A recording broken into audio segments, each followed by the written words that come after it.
வணக்கம். சற்று முன் கிடைக்கப்பெற்ற மிக மிக முக்கியமான செய்தி ஒன்று வெளியாகியுள்ளது. கடந்த 4 நாட்களாக மருத்துவமனையில் அனுமதிக்கப்பட்ட EVKS இளங்கோவன் அவர்கள் தற்பொழுது தீவிர சிகிச்சை பிரிவில் அனுமதிக்கப்பட்டுள்ளார். 24 மணி நேரம் மருத்துவர்கள் கெடு கொடுக்கப்பட்டிருப்பதாகவும் ஒட்டுமொத்தமாக கதை முடிய போவதாக செய்திகளும் இணையதளங்களில் வெளியாகி கொண்டிருக்கிறது. ஏற்கனவே இவரது மகன் கடந்த ஆண்டு உயிரிழந்ததும் குறிப்பிடத்தக்கது.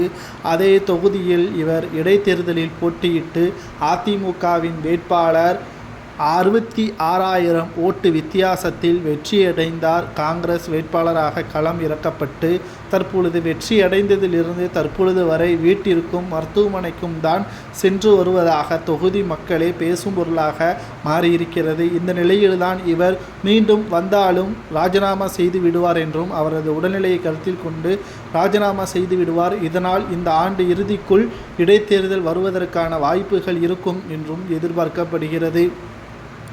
இதனால் மீண்டும் அதிமுக இடைத்தேர்தலை புறக்கணிக்குமா, விக்கிரவாண்டி இடைத்தேர்தலை புறக்கணித்தது போல் இந்த இடைத்தேர்தலையும் புறக்கணிக்குமா என்ற பல்வேறு கேள்விகளும் முன்வைக்கப்பட்டு வருகிறது.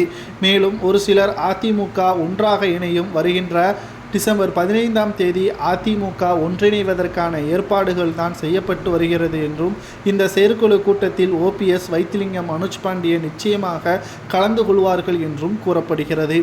அது மட்டுமல்ல, அனைத்திந்திய அண்ணா திராவிட முன்னேற்ற கழகம் பல தோல்விகளுக்கு பிறகு மிகப்பெரிய ஒரு பாடத்தை கற்றுக்கொண்டிருக்கிறது என்றும் ஒட்டுமொத்தமாக செயற்குழு கூட்டத்தின் பொழுது அதிமுக ஒன்றிணைவதை மறந்துவிட்டால் நிச்சயம் அதிமுகவிலிருந்து எடப்பாடி நீக்கப்படுவார் என்றும் OPS அவர்களது ஆதரவாளர் வைத்திலிங்கம் அவர்கள் தெரிவித்துள்ளார்.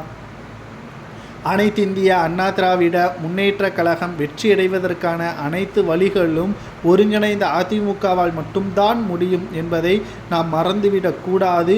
மேலும் திராவிட முன்னேற்ற கழகத்தின் கூட்டணியான காங்கிரஸ் கூட்டணிக்குத்தான் அந்த விக்கிரவாண்டி இடைத்தேர்தலை விட இந்த தேர்தலில் அதிக அளவு கவனம் கொண்டு ஈரோடு கிழக்கு தொகுதி இடைத்தேர்தலை சந்திக்கக்கூடிய அனைத்து ஏற்பாடுகளும் நடைபெறும்.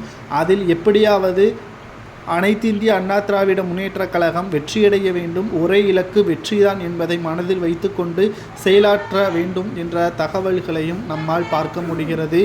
அனைத்திந்திய அண்ணா திராவிட முன்னேற்ற கழகம் வெற்றியடைவதற்கான அனைத்து ஏற்பாடுகளும் நடைபெற்று கொண்டிருக்கிறது. பொறுமையாக இருந்து பார்க்கலாம். திராவிட முன்னேற்ற கழகத்தின் தோல்வி, காங்கிரஸின் தோல்வி அதிமுகவின் வெற்றிக்கு வழிவகுக்கிறதா என்பதை பொறுத்திருந்து பார்க்கலாம்.